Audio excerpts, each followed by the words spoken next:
Good evening. Welcome to our class on parenting. And before I start, I would like to mention our sponsors. Today's class is sponsored Le'ilui Nishmat Rafael Michael Ben Motel, who passed away on the 5th of Shvat, 12 years ago. And his daughters, he has two daughters, they dedicate this class to his memory. He understood the value of Torah, and he, even while living in Moldova, he sent his two daughters to the United States to learn in yeshiva. Imagine that. And he and his wife were not able to join them in the United States because they immigrated to Canada. However, his daughters stayed in the United States. They grew up religious. They married, Baruch Hashem, have good families. But they are thankful to their father for training them to be curious, inquisitive, which helped them to explore Judaism and find its truth. So thanks to him, his daughters are, Baruch Hashem, now observant and are now raising their own families. As well as Eliezer Ben Tamar. This class is sponsored Le'ilui Nishmat Eliezer Ben Tamar as well. Thank you to our sponsors. If anybody wants to sponsor a class of Emet, they should speak to Rabbi Mushev, and he'll arrange it, and we can put it on a flyer, either Refuah Shlema or Zechut for Shidduchim, or in memory of the loved one. Please take advantage of that while supporting Torah education that Emet provides for the Jewish people. Okay, again, thank you for our sponsors. And now we begin our class. Today's class is a very important one because it deals with something that affects every family. Every family that has children, doesn't matter what age, from 1 year old until they leave the house, you have this issue of children fighting. And as I mentioned, you can have a 1 year old, year and a half, 2 year old little children fighting with each other, with their siblings, as well as with play dates. You have plenty of toys. As soon as one child takes a toy, the other child starts crying, I want that toy also. Somehow they resolve the conflict. The first child goes and gets another toy. The second child follows along and says, I want that toy. And again, they start fighting. Or they fight, oh, he got more orange juice than me. He got more soda than me. He got a bigger piece of cake or cookie than me. I want to sit in this place. I want to sit in this chair. And this constant fighting, this constant jealousy. As they grow older, not only they're just whining, but they're actually now hitting each other and calling each other names. A child of 2 is not so imaginative as to call another human being with a bad name, but once they get 4, 5 years old, now they learn another way to attack their sibling. Now they call names, and now they know to hit, to drag by hair, and to poke with screwdrivers. And they are very inventive. And the older they get, the worse it gets. They start throwing shoes at each other, banging each other with their feet, and their even their baseball bats, whatever you can think of, starts flying and being poked at them. They tease each other, so much so that sometimes even blood comes from one or both of them. Sometimes one or both of them are on the floor with bruises, with cuts, and chas v'shalom, sometimes even with broken bones. What do you do? And worst of all, sometimes it continues even into adult life. And when they grow up, even when they're adult, they remember the painful memories, how my brother hurt me, how my sister used to make fun of me, how I hate them and I cannot talk to them because when we were younger, they abused me or they didn't give me my favorite toy. And we're going to speak about when that happens exactly. So it seems such an overwhelming problem. It's a problem that pervades every family, every age. What do we do about it?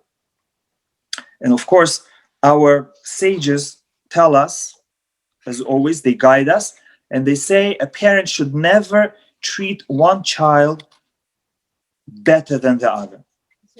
Differently may be okay, but better in the eyes of children, of the siblings, not. And the famous example where Yaakov treated Yosef with a little bit more attention. Yaakov gave Yosef a coat, and that coat became the subject of jealousy. And from then on, the brothers could not look at Yosef favorably. And we can understand Yaakov. Yaakov didn't do it because he loved Yosef, because he saw that Yosef is better. No, the only reason why Yaakov did it was because of his love for his wife that passed away. And the fact that Yosef didn't have a mother. Imagine, you have a poor boy whose mother passed away, your beloved wife. Other children have a mother, but he doesn't.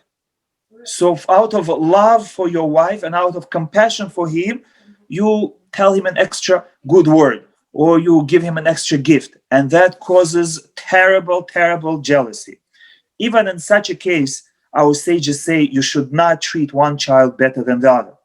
And imagine if everything is the same and parents still have a favorite and they speak nicer and they treat nicer one child over the other, chas v'shalom, whether because one is a boy and the other is a girl and they happen to like one over the other, chas v'shalom, that for sure shouldn't be done. Or because it so happened that one child is more talented than the other, or one child has lighter skin than the other, or is more beautiful than the other, has a better name that is because in memory of his grandfather, and the other child is in memory of his wife's grandfather, and because of that I treat better the child that's named after my grandfather. Chas v'shalom, such things should never be done. That may be the cause of children's fights, when they see that they are the unloved one. And the anger, the frustration now goes on the sibling, because they feel the sibling is the cause of it. If not for that brat, I would be favored by my parents. And because of him or her, now my parents hate me. It could be because in reality, the other child is more pleasant and respectful and listens to parents. You ask both of them to throw out garbage, one of them says no, the other one does it. So you naturally tend to favor and look positively at the one that listens to you. And the other one feels bad. Number one, he feels bad that really he knows he should have done the right thing and he didn't. And more than that, he feels bad that the sibling performed the parent's request and he is being praised and treated better. And if not for the sibling, he would be the king. He could tell the parents what he wants to do and what he doesn't want to do. and parents would not have an option. They would love him nonetheless. So even if one child respects you more and is, as we say, better child, don't treat one child better than the other. And we see the example from Yitzhak. Yitzhak Avinu had two children, Yaakov and Esav.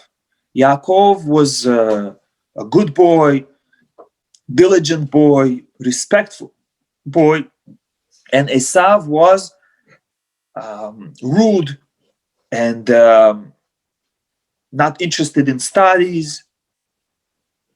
And Rivka loved Yaakov naturally. She saw that he has better character traits, that he has more potential, and she heard the prophecy that he's going to be better, greater. So she loved him. But Yitzchak said, no, I'm not going to do that. Yitzchak represents the character trait of gevura, of strength. And he said, even though my feelings are telling me to love Yaakov, I'm not going to love Yaakov more than Esav. Of course, I'm going to love Yaakov also, but I'm going to love Esav as well. The fact that Yitzchak loved Yaakov, that's pashut, that's of course. Torah doesn't even mention that. But the fact that Yitzchak decided to love Esav, that's a chidush, that's a novelty. So the Torah says, wow, unlike Rivka, who loved Yaakov naturally because he was better, Yitzchak overcame his natural tendency and he also loved Esav. Why did he love Esav if Esav was evil? Because he said, if I treat Yaakov better than Esav, then what hope is there for Esav? What I'm going to do is I'm going to overcome my natural feelings and I'm going to love Esav the same, as if he's good. And what happened? It didn't help. Esav still went on the wrong path. But at least Yitzchak knew that he didn't cause it. He knew that it was not because of bad upbringing, but rather because Esav made his own choice. So we should follow Yitzchak's example and not make the life of our children more difficult. We should not be the cause of chas v'shalom, our children saying, my parents don't love me and therefore I don't want them and I don't want God and I don't want Judaism, I don't want Torah, I'm going to become not religious. Why? All because the parents don't love me. So even if one child has a better name, one child is more beautiful, one child is more obedient, we have to make sure that we love both of them equally, so that we should not inadvertently be the cause of their going off the derech.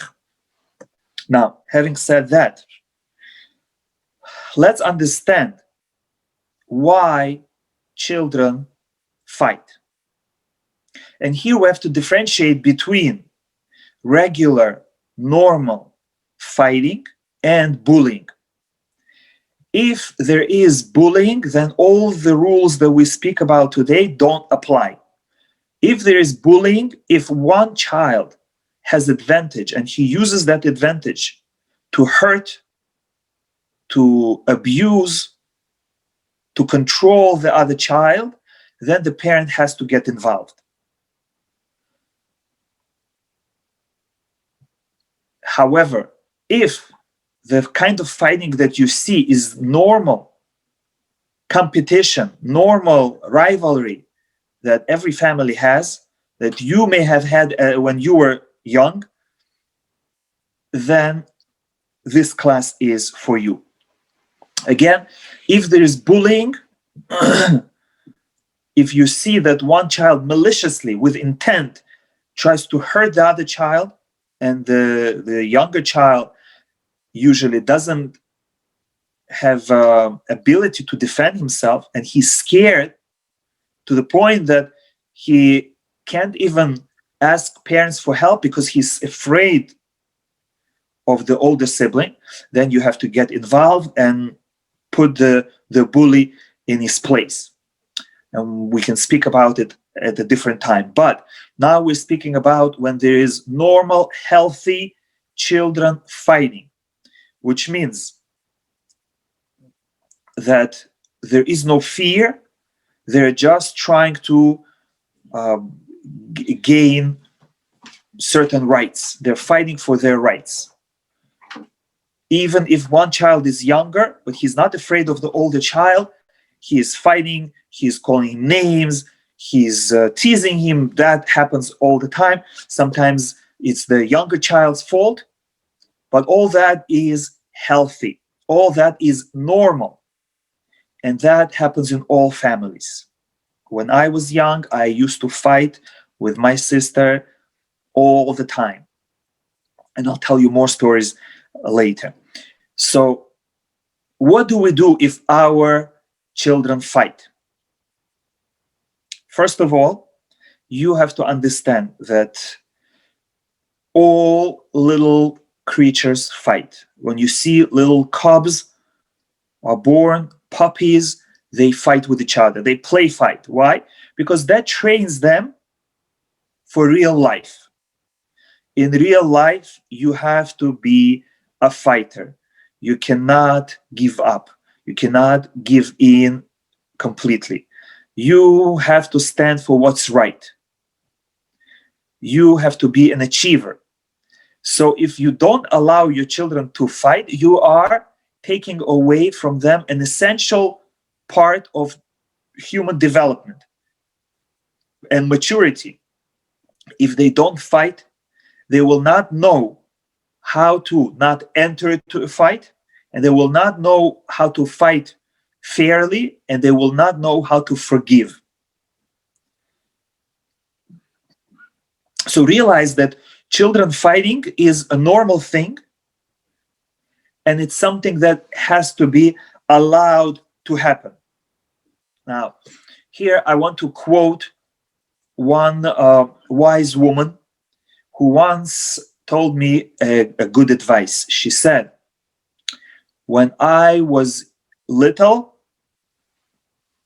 my brothers and I used to fight, but my parents did not allow us to fight. We had the rule in the house that no fighting is allowed. And whenever they saw us fighting, they would stop us and they would punish both of us. And now that we grew up, I hate my brothers and they hate me. I don't talk to my brothers and they don't talk to me. Why? Because all that negative emotions and feelings towards my brothers stayed with me. I never had a chance to express them. I was not allowed to scream. I was not allowed to fight.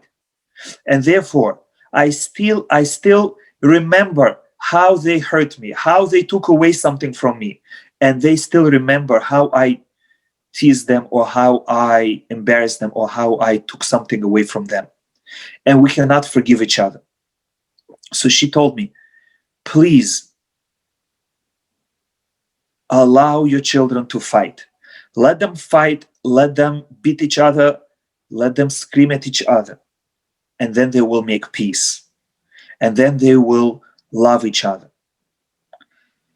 And I thought about her advice and I remembered that when I was young, as I said, I used to fight with my sister all the time. And there were many times when after a great fight, when we were all scratched up with wounds, bruises, and blood, my grandmother would find us sitting next to each other by a table, close to each other, coloring the same coloring book, reading the same book. And she would come to us and say, I'm very surprised. Just a few moments ago, you were fighting and clawing each other. Why are you so nice to each other? What happened to you? And now I understood why all of a sudden we became friends. Because after I expressed my emotions and after I let my sister hear and feel on her skin everything that I felt about her, and she did the same for me. I thought about it and I said, I think I hurt her more than she deserved. And she thought the same thing. I think I hurt him more than he deserved. I think I overreacted. And we try to be nice to each other. And we try to make peace. And we try to be better from then on. And right away, we made peace. And right away, we became friendly. And what do you think? Now, when we grew up, we are best friends and we love each other and we help each other. Why? Because I know that whatever I did to my sister was more than she deserved. I shouldn't have done certain things and I feel guilty. And therefore, I will always treat her best possible way. And my sister feels the same way. So, in the olden times, parents were not much at home. And therefore, they didn't interfere into children's fights. And therefore, after fighting, they made up and they became best friends. Now, especially during the corona, when parents are constantly at home, they try to be the judges, the jury, and they try to decide, you're right, give him the ball, give in, you have to be nice, you have to do this, go to your room, stop fighting. And what happens? There is no winner. Each child feels that he wasn't listened to. Each child feels that he didn't get the last punch. Each child feels that the other one hurt him more than they hurt them. Each child feels that the parent is not fair. As much as the parent wants to be fair and listen, sometimes one child will feel as a victim, sometimes the other. But overall, both children will feel that parents are unfair, that parents love the other child more, that parents hate them. So if you get involved, beware. The children will not appreciate it. The opposite. They will feel that you're against them. They will feel that you hate them.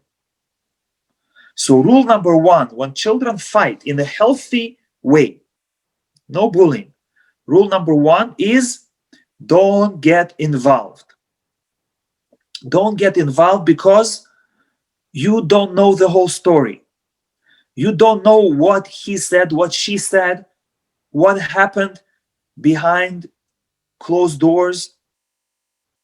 Sometimes it's a fight from before, as they were coming home on the bus or from the bus or in the hallway. Someone did something, said something, and now they come home and one child in front of you does something. And you are sure that he started. But how do you know? Maybe before they came in, the other one did something or said something. So no matter how hard you try to be just and fair, you're not going to be.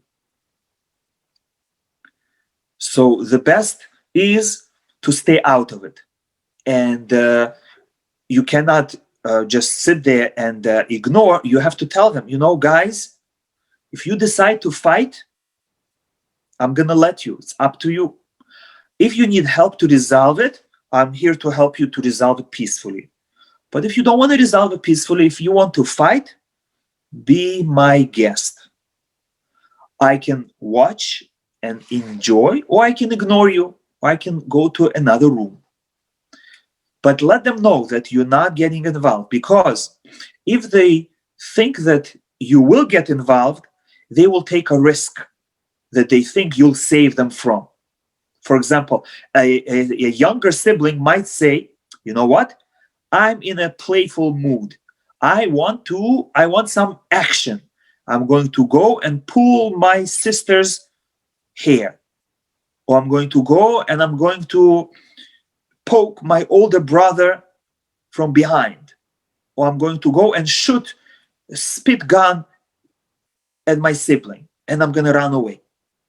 And when they're going to chase me, I'm going to come to my parents and they're going to interfere and they're going to save me. So by interfering, you are encouraging that the younger or the weaker child should bother the older sibling. You're encouraging that instead of seeking a peaceful resolution, they will take the chance of fighting, because if it gets out of hand, my parents will protect me. Not a good idea, because you're just encouraging the competitive behavior. You're encouraging them to hurt each other behind your back, to tease each other. If they know you're not going to help them, they're all by themselves, then they will think twice. The younger brother will not tease the older brother because he knows the older brother is going to beat him up.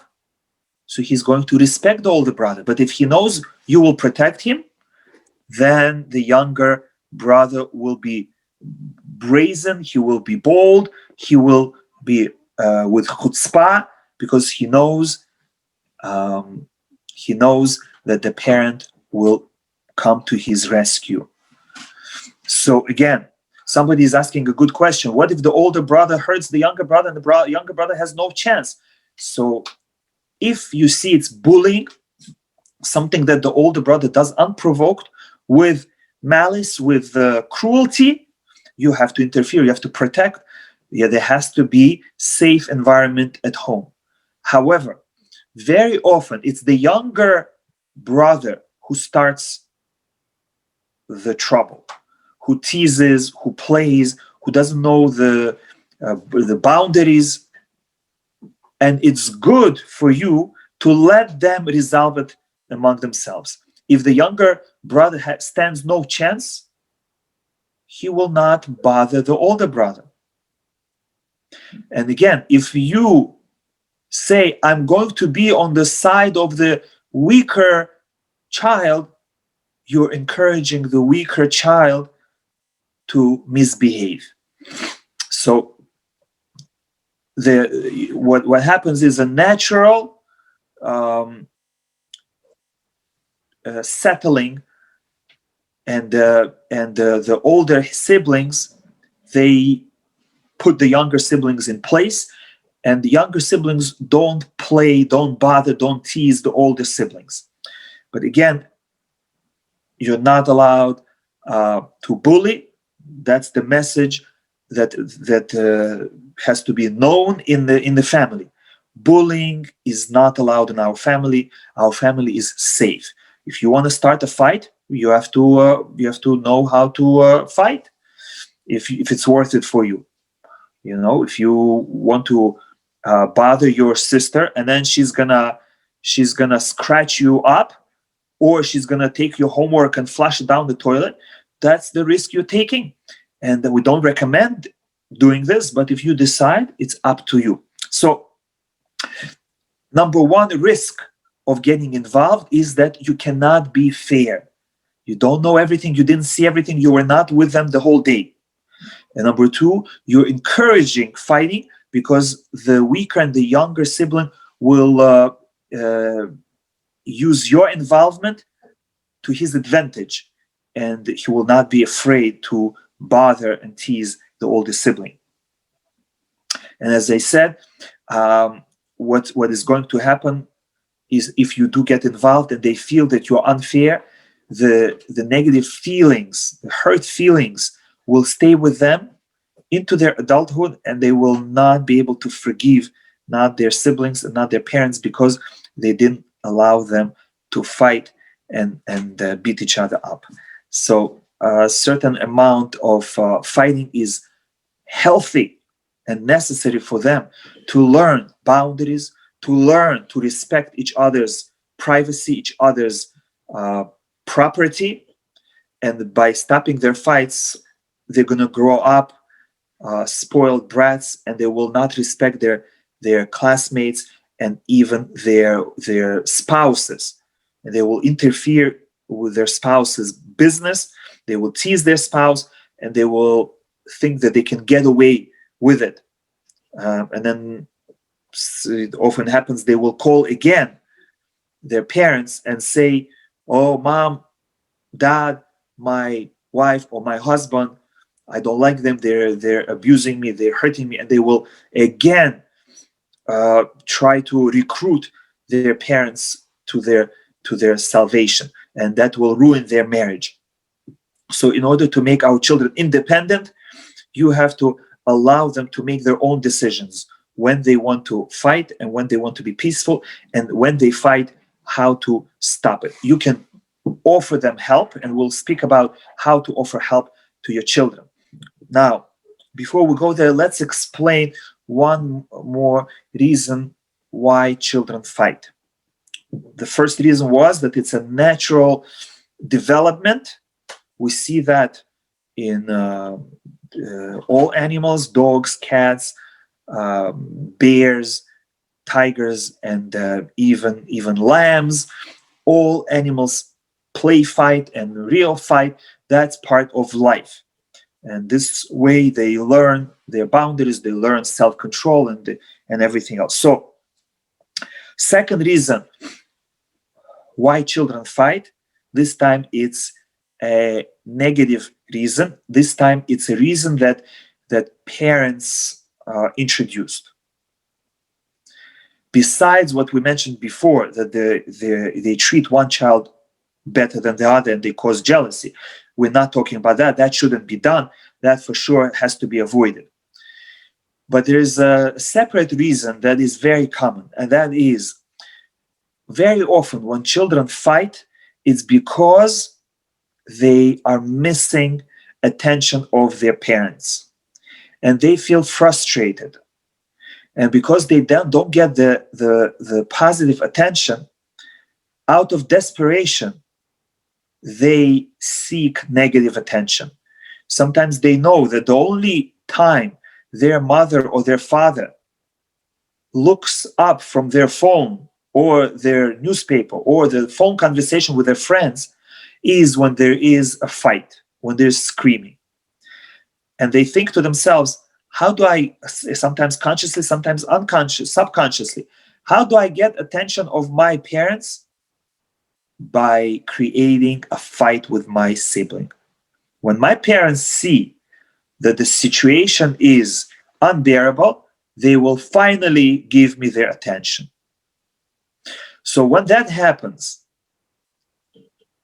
you're reminded, I left my children for a long time unattended. They're young children. They might not know how to read yet. They might not know how to occupy their time positively. And so they're bored. And they not only they're bored, but they also are lacking warmth and the positive connection with the parent. When I see my children fighting, I have to right away tell myself, they're fighting because they want my attention. Must be in the last few days or hours, I did not pay attention to them and they're missing it. So they're trying to get my negative attention. But I cannot give them negative attention. That's not healthy. That will only encourage them to fight more, because that will train them that the only way they will get my attention is if they fight. So I cannot give them any attention. I have to ignore their fight. I have to inform them that I recognize that they are fighting, but I'm not getting involved. I'm going to ignore them, or I'm even going to leave the room if they fight. But I realize that they do need attention. So I take upon myself that from now on, I will spend more time with each one of them. I will speak more to them. I will read them a book more often. I will play with them more often. I will give them positive attention as much as they need so that they don't need my negative attention. Very often, children, as they fight with each other, they, with the corner of their eye, they're looking at the parent. They're trying to get your attention, either to interfere in their fight or just to be recognized. Until now, you're ignoring them, and now they want to be recognized. If you're not in the room, they're not going to bother their sibling. Or if they have a problem with their sibling, they might give in. But just because you are there, they will be more stubborn. They will be more rude to each other, because either they want interference, your protection, or they want your attention. So that's the second reason you should recognize what is happening. Again, as a review, the first reason is that your children might want you to be on their side, to decide their fight, to have an upper hand, because for some reason they might think that you will be more favorable to them than to their sibling. And the second reason is because they are bored, they are down, they might be depressed, they might feel unworthy. And in order to get your attention, they will create ruckus, they will create a fight, they might do trouble in the house. So when children fight, you have to remind yourself that I need to spend more time with them. Okay. Now, what do you do if your children are fighting? As we said, you have to let them fight. However, you have to be there to offer help in resolving their conflict peacefully. You don't stop them unless it's dangerous. If they choose to fight, let them fight. Because if you stop them, one will say, why didn't you let me hit him back? He hit me and you didn't let me answer. So when you stop them physically, again, they will feel that you are unfair. You stop them a second too early. You don't stop them unless it's dangerous. What does it mean, dangerous? You see that they are grabbing knives and they're so angry that they might use them, or chas v'shalom, they grabbed your gun, or they're playing with dangerous weapons, or one is so angry that he might smash the other one's head on a cement floor. So if it's dangerous, life-threatening, you get involved. Otherwise, you don't get involved. Instead, you can calmly be near them and say, if you want to fight, I'm not going to interfere. I'm not going to stop you. If you decide to fight, be my guest. However, if you do want to resolve it peacefully, I'm here to help. For example, you can say, let's see, what's the problem? You cannot divide the toy. So let's think, what can we do to resolve it? You can say, I know that some children, they share the toy. They play together. Or if you don't want to do that, some children take turns. I can help you to set a timer for 2 minutes, 1 minute, 5 minutes. You play with the toy for 5 minutes and he plays with the toy for 5 minutes. Or I can help you find a different toy. So you give them a possible solution, but it's their choice whether they want to use your advice or they want to continue fighting. Of course, as I said again and again and again, if there is bullying and one child is abusing the other, you should stop them.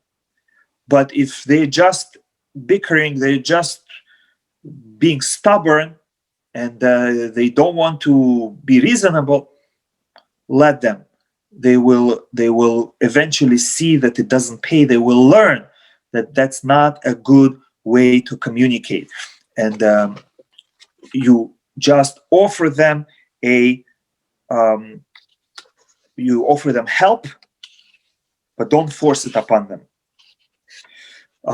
Also, a good idea is to show them that you understand their frustration. You can say, if they tell you, oh, my brother always bothers me, and you say, yes, it's difficult to live with your siblings. Yes, we live in a world that we have to deal with others, and it's not always easy. You acknowledge that, yes, without telling them that they're right, and without blaming the other sibling, but you acknowledge their emotions, and you say, yes, it's a normal thing to feel like that. That's part of family. That's part of the world. We live in a world with other people. Yes, I understand. Yes, it's frustrating to share your toys. Yes, you don't always have double and triple of everything. There are limited resources. Yes. Make sure you don't judge them to say, oh, you're always like this, you always start up, you're stubborn, you never share, you're greedy. Don't put labels on them. Don't accuse them, because again, you don't know what happened. But rather offer them help and show them that you understand their frustration.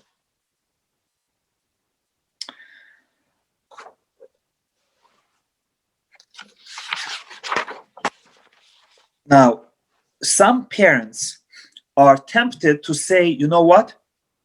You cannot peacefully play with this toy. So you know what? I'm going to buy you a second toy so that each one of you has the same toy. Even though it seems like a smart way to resolve the issue, but that only solves the problem temporarily.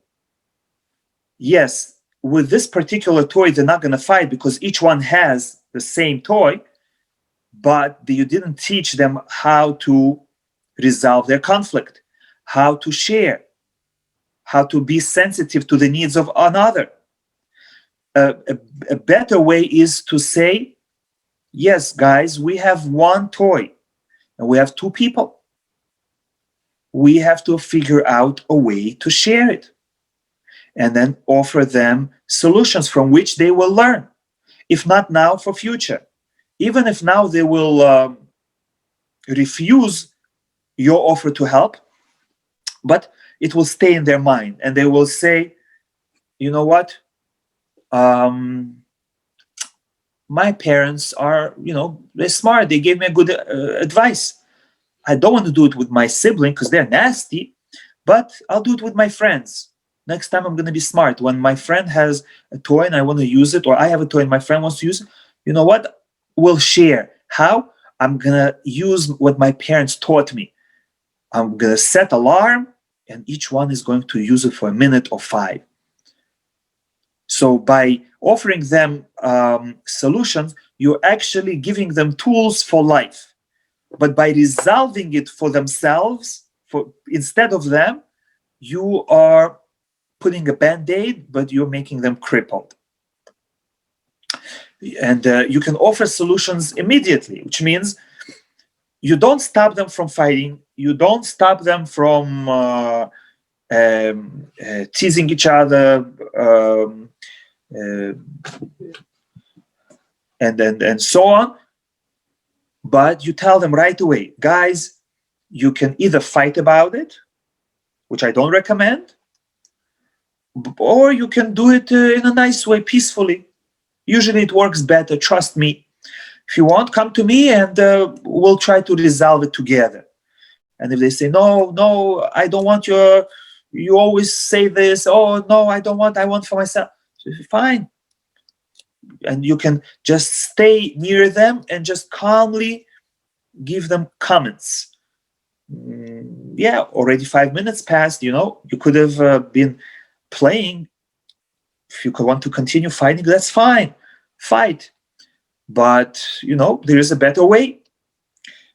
So you can give them the opportunity, the offer for a solution right away, but they will not accept it right away. But as long as you are calmly standing on standby, they will at some point take you on your offer. Again, if not immediately, in future fights. It's important not to give names, like nicknames or roles to your children. As I mentioned before, don't say, oh, you're greedy, or you are this, you are that, you're stubborn, because then their siblings will learn from you and they will call each other with those same labels that you put on them. Not only you give negative tools to the other sibling, but also you're programming your child that he is that kind of a person. And later in life, they will tell themselves, what kind of a person am I? They'll say, oh, my parents used to call me this or that. Must be that's who I am. So I'm going to live in that role. And it's going to be a self-fulfilling prophecy.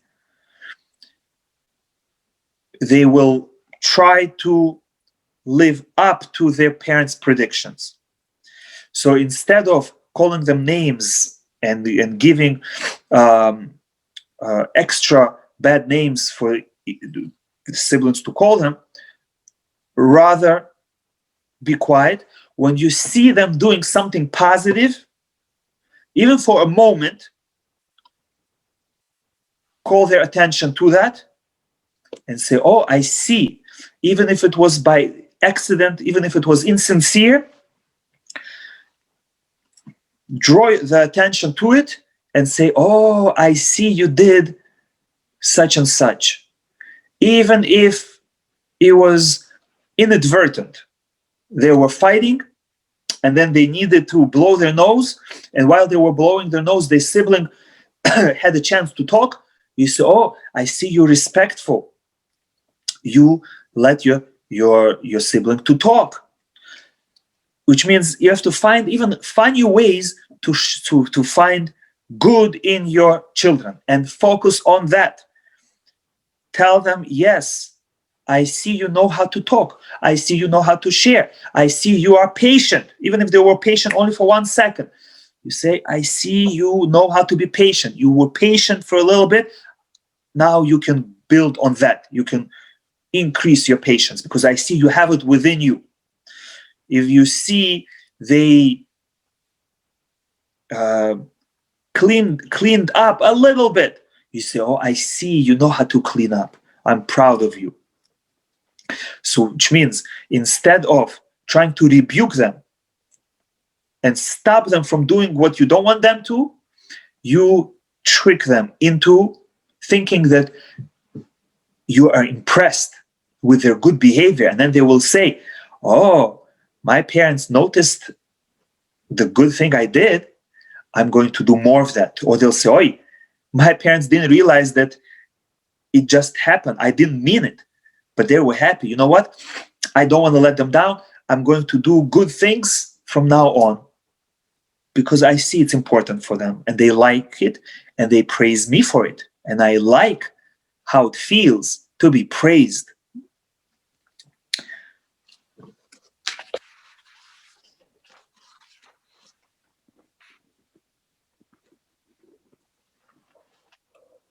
At what age can you offer them advice and possible solutions? I would say from age 2. From age 2, you can offer them maybe your child even smarter from 1.5, but at a very young age, you can already talk to them. And if they don't want to share and they're just sitting there and both crying, it's okay, let them. next time they'll think twice. I'm not going to pull the toy away because we're just going to be sitting and crying. Okay. Now,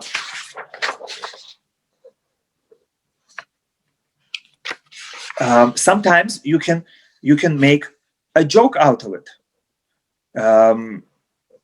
Not making fun of one of them, but just making fun of the whole situation. So let me finish this before I address questions. For example, whenever I see my children fighting over food, I tell them, you're fighting like chickens. And I tell them the story that they remember when we used to have chickens. I would come there with a whole pail of food, and I would throw some food to the chickens. And they would jump on it, and they would fight and bite each other and claw each other. And I would be standing there with a whole pail and saying, guys, why are you fighting? Just finish it. As soon as it's done, I'm going to throw you more food and more food and more food, more than you can ever eat. There's going to be food left. So I tell them the same thing. We have plenty of food. America is not a place where you fight for food. When you fight for food, you resemble those chickens who think that whatever food is in front of them is all there is. They're going to be hungry if they don't eat. So I make fun of them, of the situation. Or I tell them another story. I tell them, one time I went to slaughter 2 roosters, to shecht 2 roosters. And while I was sharpening my knife, I gave them some Cheerios to eat. And these 2 roosters, they saw that there's only a few pieces of Cheerios. They stood across from each other, and they started jumping each other and clawing each other with their long claws. And feathers started flying and blood started dripping. And I was thinking to myself, they're so stupid. They're fighting over something so insignificant compared to their life. Soon they are going to die.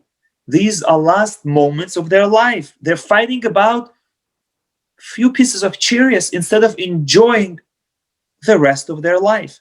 And I told my kids the same thing. Think about your whole life. Think about, is it important to fight over this? Is it important that your sister moved a wrong way and bumped you with her elbow? Is it important that your sibling got a little bit bigger cookie or a little bit more pieces of Legos than you? Is it important who sits on which chair? Look at the general picture of life. You're missing life while fighting for smaller things. So you can discharge the situation, make it less severe by making a joke, by making fun of the whole situation of how they're fighting about insignificant thing. Now, one more idea is to encourage your children to love each other, to change their image of each other. And that is by giving them reward for praising each other and doing good things. For example, some people have a custom that by Shabbat table, they go around and each person says something good about each other person around the table. Or you can say it just about the siblings. You can say, okay, find something good to say about your sister. I say, no, there's nothing good. Okay, every good thing you find about your sister, you're going to get, and it can be anything. For example, you can say, you're going to get a marble. You're going to get a whatever, a sticker. When you get 10 stickers, I'm going to buy you a pizza, whatever it is. Or for every good thing you find about your sister, I'm going to give you $1. And right away, you will see they're going to give you a whole list of 100 things, they see beautiful things about her sister, about their sister. So this way, in a nice way, you're encouraging them to see positive in each other, to see good in each other. You can make it a family challenge. For example, you can say, every time I hear something good, we're gonna put a little coin or marble or whatever it is into a jar. When the jar is full, we're gonna go on a family trip, and everyone will start for fun saying, "Oh, you're so beautiful. Oh, you're so handsome. And I like you so much. I like your pants. I like your skirt." They're gonna start making up these praises, these compliments. But that's exactly what you want. They think they're taking advantage of you, but really you are training them to say good things. And there's an amazing saying. I learned this from a program called Recovery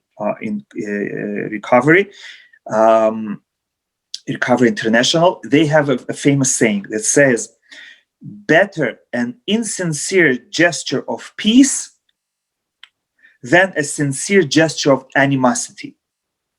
That means that if you hate someone and you have a choice to smile at them insincerely or scowl at them sincerely, to say hello to them in a nice way even though you don't feel like it, or to look away with anger the way you really feel, it's always better to be insincere in such a case. So the same thing here. Even though their praises and their good behavior is insincere, but that's of course much better than being sincere in their hate. And we develop our muscles, so too we develop our character trait.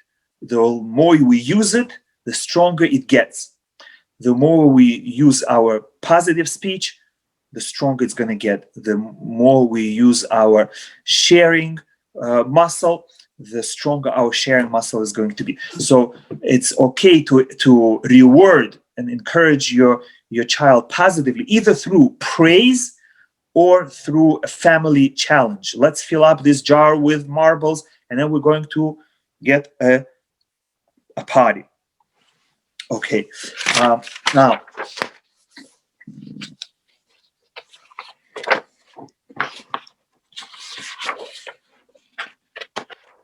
as they get older, of course, you have to know it yourself. You can teach them how to speak properly. You can teach them communication skills. Unfortunately, majority of adults lack communication skills. For example, instead of saying, "You are nasty," you can say, "I didn't like what you said." Or instead of saying, "You are greedy," you can say, "I would appreciate if you shared with me." Instead of using "you" sentences, you use "I" sentences. When I hear such words, it hurts me. When the door is left open, I get cold. Instead of saying, "You opened the door, you opened the window, and you made me cold, you're insensitive," you teach them how to speak the same thing. You want to give a message over. Yes, you give the message over, but without attacking, without putting down. That will serve them very well, both in your house as well as with their own spouses when they grow up. So it would be very beneficial to read a book on communication. You can search Google, any book on communication some better than others, but overall any book will teach you good skills, how to say what you want to say without hurting the other person, without putting them down, without making it a competition. Who is better? Okay. Now, there is more to say, but I'm going to stop here and I'm going to turn to questions. Let me see the chat.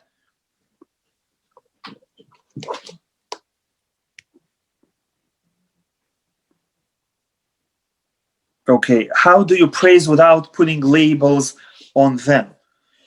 You can put a good label on your child. Just don't put a negative label. When you praise, it's always good. Any praise is good, whether praise is sincere or insincere, as long as you have a good intention. Insincere praise is called flattery when you want to gain from it. But if you're really concerned about the person, if you care for them, you want to encourage them, you want to lift their spirits, then it's okay to be insincere.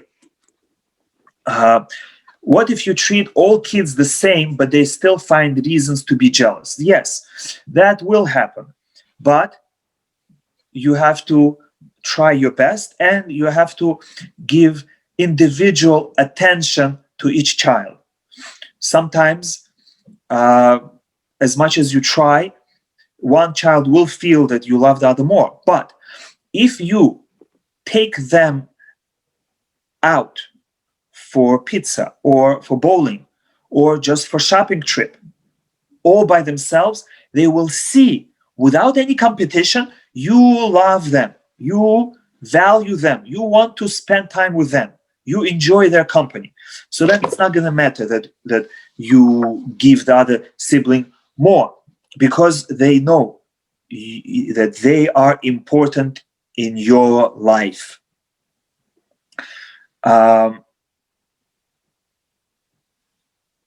What is normal fighting? Anything that is not bullying is normal fighting. At what age is it called not normal fighting?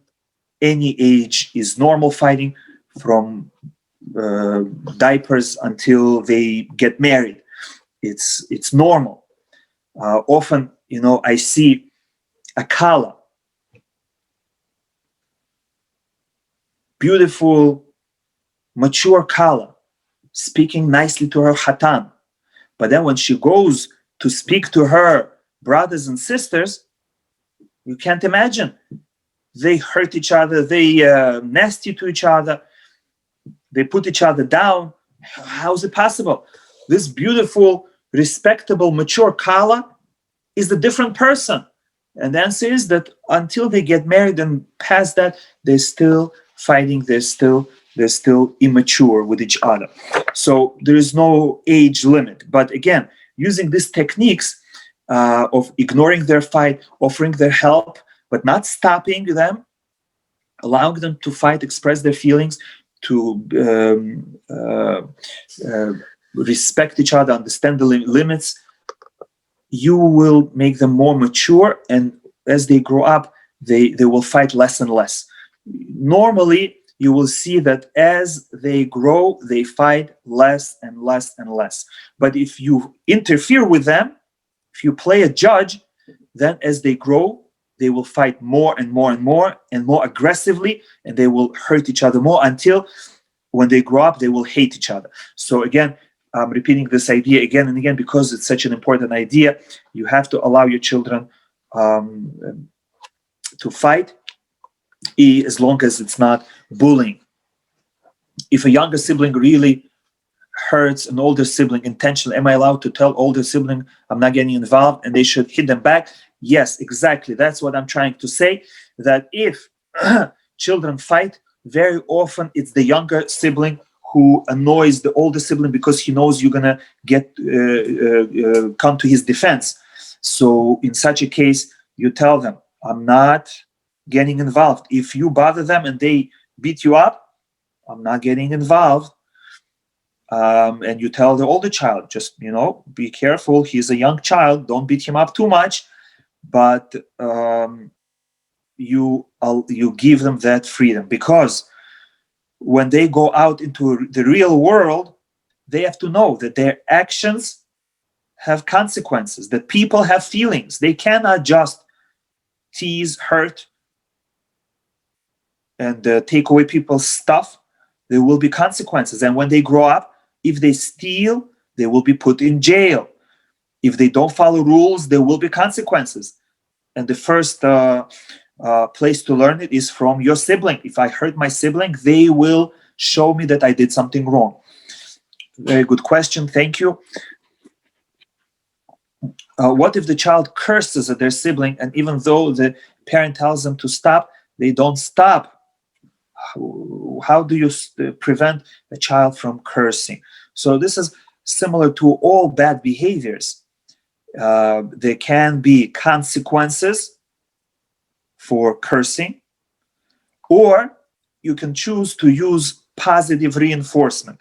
When the child has not used curses in a minute or two, you can say, "Oh, I'm impressed. I see how you know how to control yourself. You are gibor. You are a strong person. You know how to control your mouth. You have a good mouth." You praise them. Or you give consequence, or both. For sure you should praise, and for sure you should notice the good, and the good will grow. But you can also give consequences. If there is cursing, whatever your child doesn't like, that's what you assign as a consequence. What if a 5-year-old hits his mother? Wow. So that's a different topic. What happens if children hit their parents? So that is not allowed. That has to be stopped, and don't wait until they're 5 years old. That's too late. You have to stop it when they're 1 year old. If a young child picks up his hand, even though it might be cute, and when they're 1 year old, you might be laughing and allow them to hit you, that's the beginning of the downfall. Don't allow a child to hit a parent. Under no circumstances can a child hit a parent, and stop it when they're young, so that from the young age they know that parents are kadosh, parents are holy. You're not allowed to hit a parent. If they hit a parent, they get a consequence right away. Either you will slap them on the hand, you'll send them to the room, you'll tell them we're not allowed to hit parents. That's a separate topic, but that it cannot be tolerated.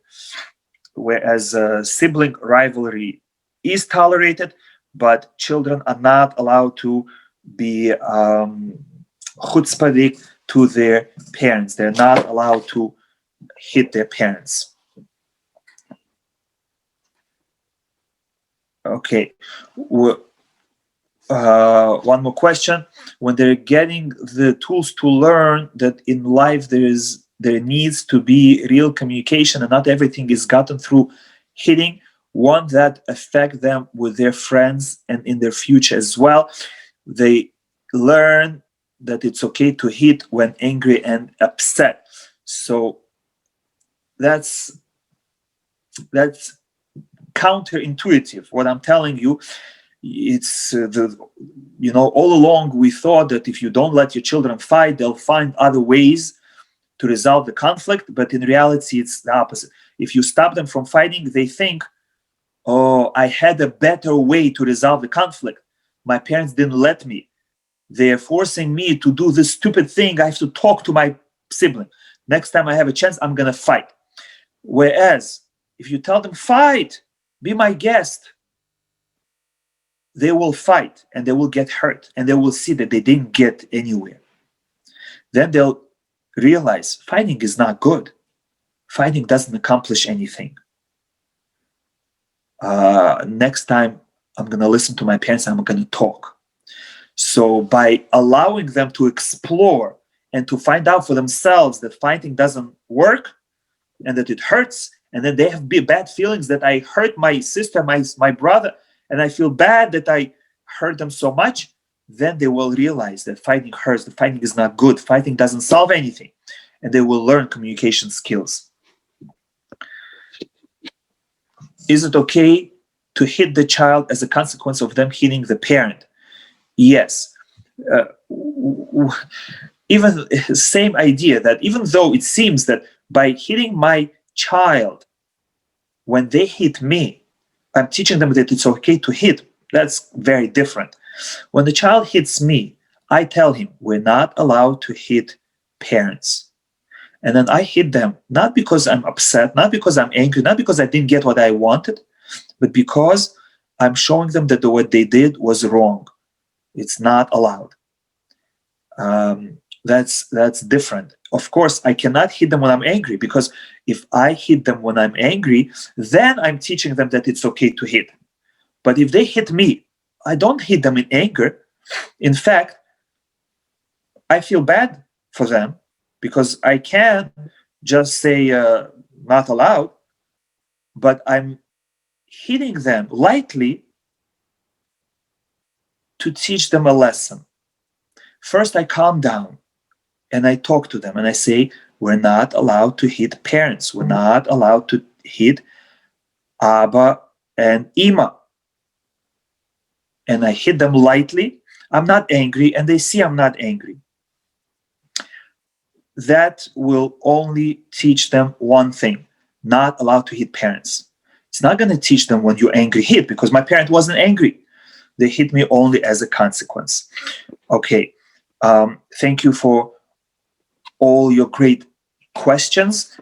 Thank you. Have a great night.